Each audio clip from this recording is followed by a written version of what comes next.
Cylinder ग्राहकांसाठी आताची मोठी बातमी. घरगुती गॅस सिलेंडर वितरणात मोठा बदल होणार आहे.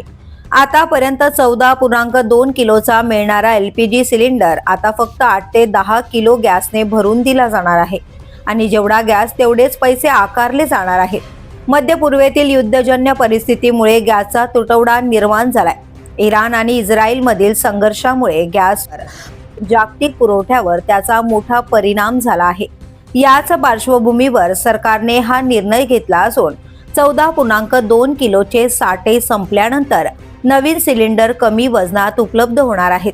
मात्र याचा थेट परिणाम सामान्य नागरिकांच्या दैनंदिन खर्चावर होणार आहे. कमी वजनाचा सिलेंडर म्हणजे तो कमी दिवस चालणार आणि घरगुती बजेट बिघडणार. दरम्यान गॅस टंचाईमुळे आधी व्यावसायिक LPG पुरवठा कमी करण्यात आला होता, पण आता महाराष्ट्रात हॉटेल आणि उद्योगांना दिलासा देत 20% वाढ जाहीर करण्यात आली आहे. फक्त गॅसच नाही तर या युद्धाचा परिणाम इतर व्यवसायांवरही दिसू लागला आहे. नांदेडमध्ये मिनरल वॉटर व्यवसायासाठी लागणाऱ्या कच्च्या मालाचे दर 60% वाढले आहेत.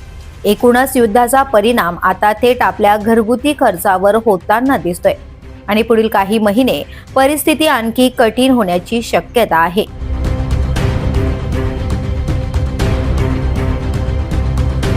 Nitin Patil, the police news, Mumbai.